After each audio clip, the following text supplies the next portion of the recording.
Les cartes étaient mieux avant.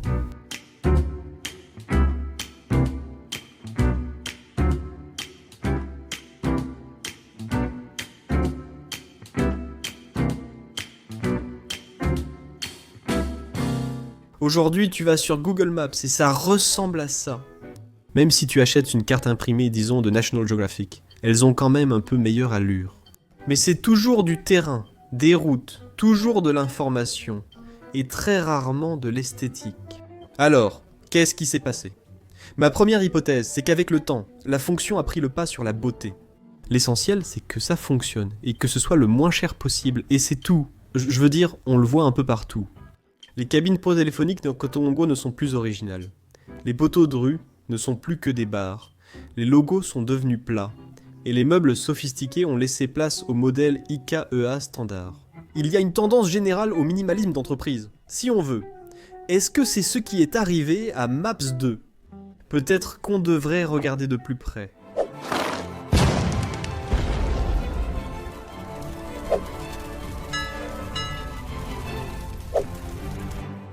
Voici la Tabula Peutingeriana, également connue sous le nom de table de Peutinger.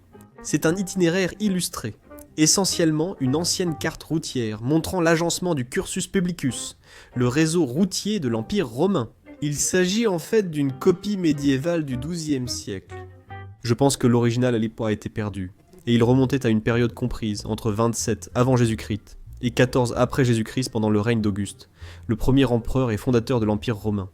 La carte se compose d'un immense rouleau mesurant 675 mètres de long et 0,35 mètres de haut. La version numérique dépasse 28 000 pixels de large. Le format rend assez difficile de la regarder d'un seul coup. Nous devons la parcourir latéralement, en prenant essentiellement notre temps pour le faire. C'est sans doute une bonne métaphore de la situation à l'époque. Et je pense que cela nous offre un parfait exemple de la façon dont la fonction et l'esthétique peuvent coexister. Un empereur romain a commandé cette carte pour illustrer le réseau routier de l'Empire. Il y avait un objectif, une finalité et une fonction que la carte devait remplir. Mais elle est aussi magnifique. Le contraste entre la mer et la terre utilise des couleurs intéressantes, un beige et un mélange de bleu foncé et de gris. Elle emploie la texture, avec des rayures dans la mer plutôt que des aplats de couleurs. Les routes sont représentées en rouge, une couleur forte. Il y a beaucoup de texte et aucun souci de surcharge, et les villes sont représentées par de petites maisons ou des bâtiments de formes différentes. N'est-ce pas bien plus cool que de simples points ? Imaginez Google Maps utilisant de petites maisons pour symboliser les villages sur nos cartes d'aujourd'hui.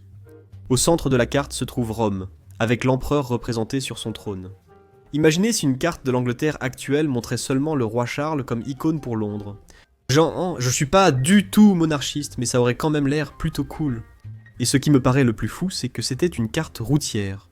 Comparez-la aux cartes routières d'aujourd'hui, ou à l'application système de positionnement global sur votre téléphone. Elles sont peut-être encore plus encombrées, privilégiant inutilement des projections satellites du pays au lieu de versions artistiques, qui faciliteraient pourtant la navigation pour certains. Et en parlant de cartes satellites, où le but est, je suppose, de représenter une vue du dessus du monde. On peut aussi regarder ce type de cartes à l'époque, et voir à quel point elles étaient différentes. Si l'on regarde quelque chose comme la Tabula Ogeriana, commandée par le roi normand Roger II en 1138, et achevée par le géographe arabe Muhammad al-Idrisi, dont le but était de représenter le monde connu, dans son ensemble, c'est un excellent exemple. Elle est dessinée avec le nord en bas, et le sud en haut, suivant les conventions cartographiques islamiques de l'époque, plutôt que les conventions européennes. Je pense que cela a à voir avec la Mecque qui se trouve en haut de la carte, comme c'est le cas ici avec la péninsule arabique.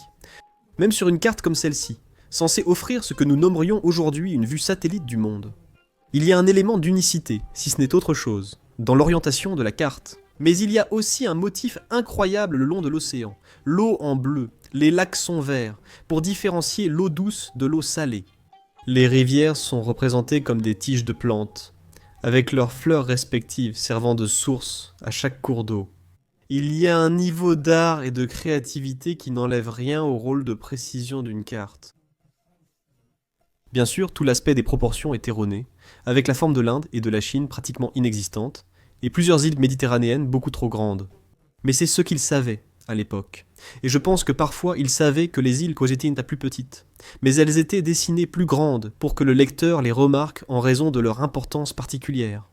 Je pense, pour être juste, qu'elle utilise aussi des points pour les villes, mais ceux-ci sont stylisés avec une petite croix à l'intérieur. Ce ne sont pas juste des points basiques, tu vois, et là je parle seulement des cartes continentales ou des cartes du monde. Si on zoome un peu et qu'on regarde par exemple les représentations des villes, le niveau de détail est encore plus élevé. Prends cette carte de la ville d'Alexandrie réalisée par Pirich. Pirich, malgré son nom apparemment portugais, était un cartographe et amiral ottoman turc. En fait, et puisque je viens de mentionner la ressemblance avec un nom portugais, Pirich était en réalité lié au portugais. Mais en tant qu'adversaire, il était le grand amiral de la flotte ottomane de l'océan Indien, et il s'est retrouvé à affronter des navires portugais à de nombreuses reprises. Il a remporté certaines victoires et a fini par perdre dans pas mal d'autres. Mais quoi qu'il en soit, il a réalisé plusieurs cartes du monde à l'époque des grandes découvertes européennes. Ceci est un vestige de l'une d'entre elles. Elle montre la péninsule ibérique, puis l'Afrique de l'Ouest, ainsi que les Caraïbes récemment découvertes, et la côte du Brésil et des Guyanes en Amérique du Sud. En fait, avec un niveau de détail surprenant, et tant que ce détail existe. Il en va de même pour les boussoles et les roses des vents en mer, les différents navires, les animaux sur la terre ferme, les châteaux et les représentations des souverains locaux. Mais je m'égare un peu.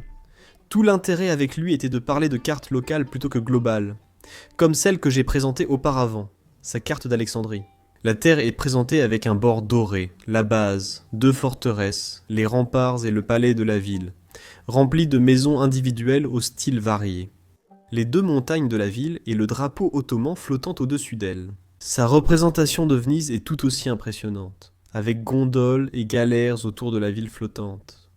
Il s'agissait de montrer le caractère et l'identité du lieu, pas seulement à quoi il ressemblait en termes d'urbanisme et de géographie.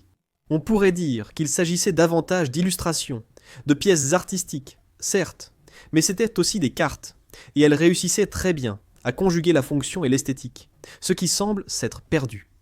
Nous comprenons désormais comment étaient les cartes autrefois, comparées à aujourd'hui. Essayons de comprendre pourquoi cette différence existe, et finalement pourquoi les cartes sont devenues ennuyeuses. Et je pense que la meilleure façon de le faire est de faire un petit voyage à travers l'histoire de la cartographie. La plus ancienne carte connue serait celle-ci, datant du 9e siècle avant Jésus-Christ.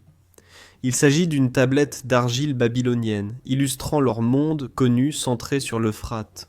Plusieurs villes sont représentées, mais les inscriptions diffèrent beaucoup de nos habitudes. Pour un non-expert comme moi, elles semblent juste être des gribouillis sur une pierre. Et pour voir des cartes qui ressemblent un peu plus à ce à quoi nous sommes habitués, il faut voyager de quelques siècles dans le futur, à l'époque de la Grèce antique.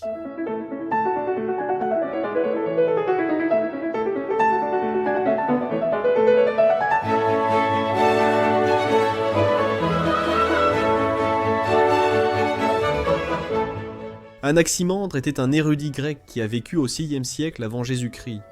Et il est possible qu'il ait créé une carte qui ressemblait à ceci, représentant le monde comme un cercle divisé en 3, l'Europe, l'Asie et l'Afrique, ici appelée Libye. C'est assez intéressant car à peu près à la même époque, les Chinois, dans leur ancien livre « Classique des montagnes et des mers », représentaient leur monde connu de manière similaire.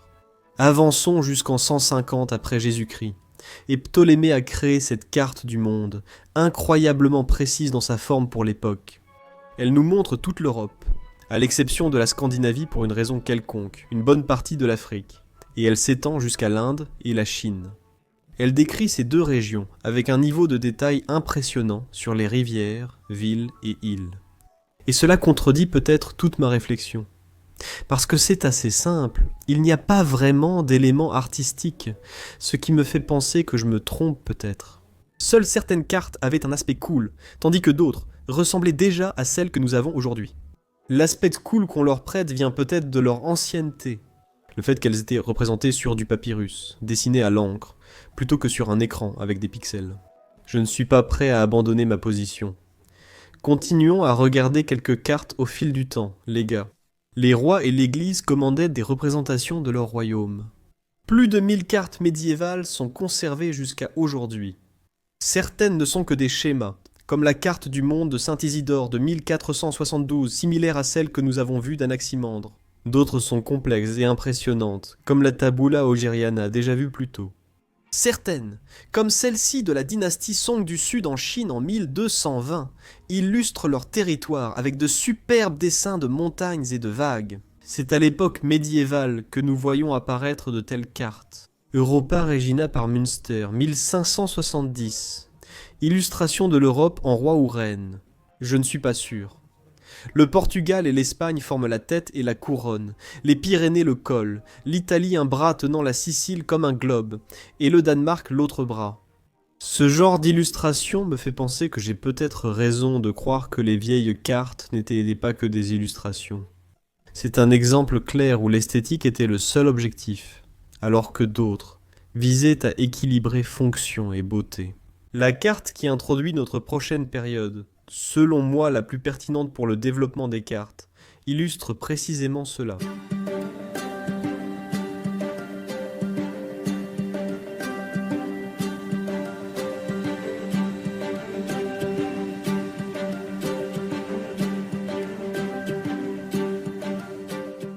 C'était l'époque des grandes découvertes, du XVe au XVIIe siècle, lorsque les Européens exploraient un nouveau monde. Les inventions d'outils de navigation et de nouvelles techniques ont permis une plus grande précision dans les nouvelles cartes. En 1492, Martin Behaim, un cartographe allemand et conseiller du roi Jean II du Portugal, a créé le plus ancien globe terrestre connu. Ici, nous voyons une représentation de ces panneaux. Il n'inclut toujours pas les Amériques, et bien que son objectif soit la précision et une vision globale du monde connu. Certains éléments esthétiques seraient inutiles ici. Cela nous montre que la beauté était aussi une priorité si vous voulez. De petits drapeaux et des boucliers indiquent qui contrôle chaque territoire. Des navires sont représentés en mer avec des créatures médicales à leur côté. Des animaux apparaissent que sur la terre, tandis que les dirigeants locaux sont assis sur des trônes ou dans des tentes. Des tours de châteaux et des bâtiments sont dessinés. La mer Rouge, seulement nommée ainsi, apparaît en rouge sur la carte. Je veux dire, si ce n'est pas un choix artistique, alors qu'est-ce que c'est ? 15 ans plus tard ? La carte Universalis Cosmographia de Martin Wals-et-Müller est plus simple, mais elle inclut tout de même certains de ces éléments. Des drapeaux, des animaux, des personnes. Même en 1569, lorsque Gérard Mercator a publié sa projection du monde sur une carte, qui est celle que nous utilisons principalement encore aujourd'hui, y compris sur Google Maps. Sa carte représente des créatures marines, des navires, des personnages, des châteaux, et sa carte est le plus grand exemple de l'importance de la fonction. Toute sa projection du monde est basée sur l'utilisation de lignes parallèles, de longitude et de latitude, espacées de plus en plus à mesure qu'elles s'éloignent de l'équateur. Les routes à cap constant pour les navires y apparaissent maintenant comme des lignes droites. En somme, c'était une carte destinée à faciliter la navigation en mer, intégrant aussi des éléments esthétiques. Au fait, regardez ce Graphics Interchange format génial qui montre à quel point la carte déforme réellement les choses, plus on s'éloigne de la ligne de l'équateur. Mais de toute façon, juste au moment où vous pensiez que la beauté allait peut-être disparaître. Je veux dire, certaines de ces cartes semblent effectivement se concentrer davantage sur la précision et la navigation, et les figures perdent en importance. L'art revient parce que c'était la Renaissance, mon pote.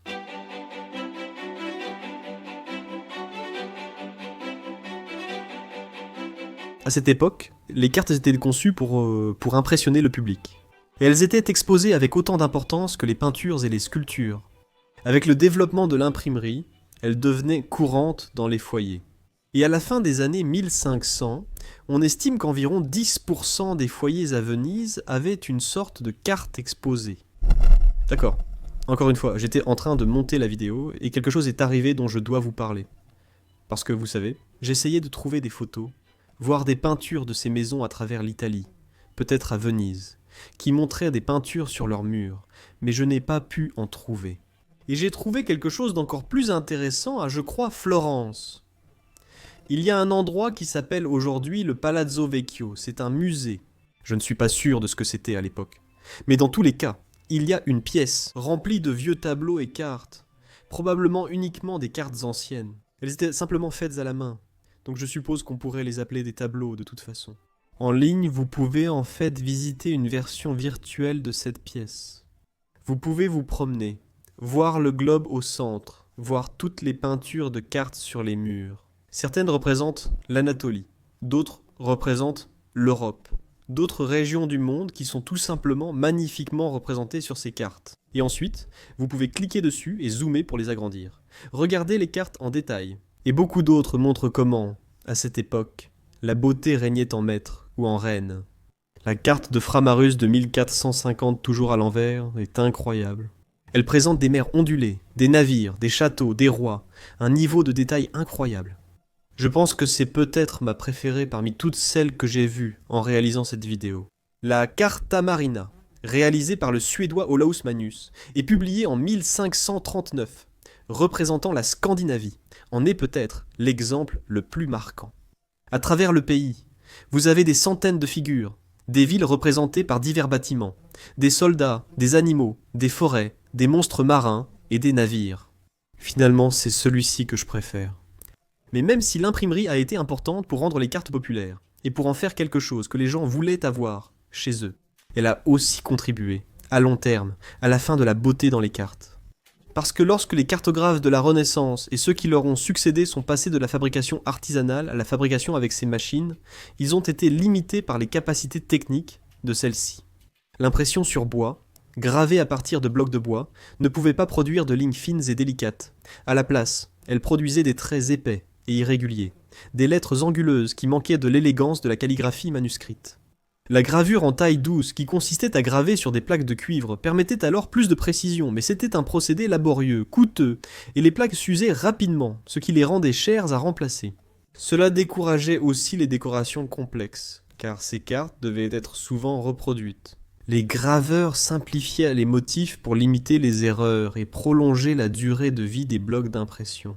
La couleur et les éléments décoratifs des cartes manuscrites ne pouvaient pas être imprimés et devaient être ajoutés à la main, rendant dorures et ombrages optionnels et coûteux. Plutôt qu'une norme pour chaque carte produite, tout cela a fait que les cartes, à partir de ce moment-là, sont devenues progressivement plus uniformes et moins artistiques. En même temps, le monde changeait, et ainsi, les cartes sont devenues de plus en plus des outils d'administration, de navigation et de mesures scientifiques, plutôt que des objets décoratifs. Avec l'expansion des États européens, des outils plus clairs étaient nécessaires pour gérer leur territoire. Les cartes sont évoluées vers plus de précision, de lisibilité et de standardisation. Les littoraux, frontières, coordonnées et données de levée sont devenus essentiels. Cela a relégué au second plan l'ancienne tradition médiévale d'images ornées, scènes mythologiques et décorations symboliques. Et la croissance rapide des connaissances géographiques à la fin de l'âge des découvertes a renforcé cette tendance, alors que les explorateurs revenaient avec des informations plus précises. Les cartes devaient afficher de nombreux détails techniques, ce qui laissait moins de place à l'embellissement artistique, en plus des limites techniques de l'imprimerie. Le fait qu'il y ait soudainement un immense marché pour toutes ces cartes a également créé ce que l'on pourrait appeler une pression du marché. Cette pression favorisait la simplicité, car les éditeurs privilégiaient des styles épurés et cohérents qui pouvaient être produits efficacement pour ce vaste marché. En conséquence, l'esthétique de la cartographie a évolué, la beauté est devenue secondaire, et l'identité principale des cartes était désormais définie par la précision, l'information et l'utilité. Et elles étaient également peu coûteuses à produire. Je suppose que cela est simplement devenu la norme. Et lorsque nous sommes passés aux techniques modernes d'impression, qui permettraient ces éléments esthétiques, ou lorsque nous sommes passés aux affichages numériques, nous avons pris ces cartes récentes comme référence pour créer les nôtres. Ainsi, sur Google Maps aujourd'hui, il n'y a ni drapeau, ni monstre marin, ni navire, ni illustration de rivières ou de villes. Même si cela ne coûterait absolument rien de les ajouter. Je suppose que c'est bien, au moins nous avons des cartes précises, et certaines sont encore magnifiques dans leur représentation du terrain ou dans les couleurs qu'elles choisissent d'utiliser. Mais une partie de moi a soif des cartes de l'époque médiévale et de la Renaissance. Peut-être que un jour elles reviendront.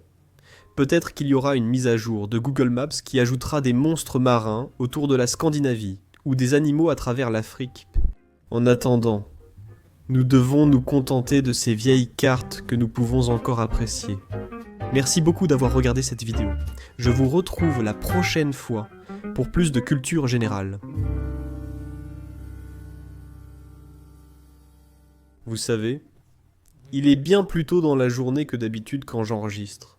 Et aujourd'hui, je suis seul à la maison. Je n'ai pas vraiment parlé, je viens juste de commencer à enregistrer. Je ne sais pas. Ma voix est bizarre parce que je n'ai rien dit à voix haute. Donc je parle juste un peu tout seul pour essayer de me mettre dans le bain, de toute façon.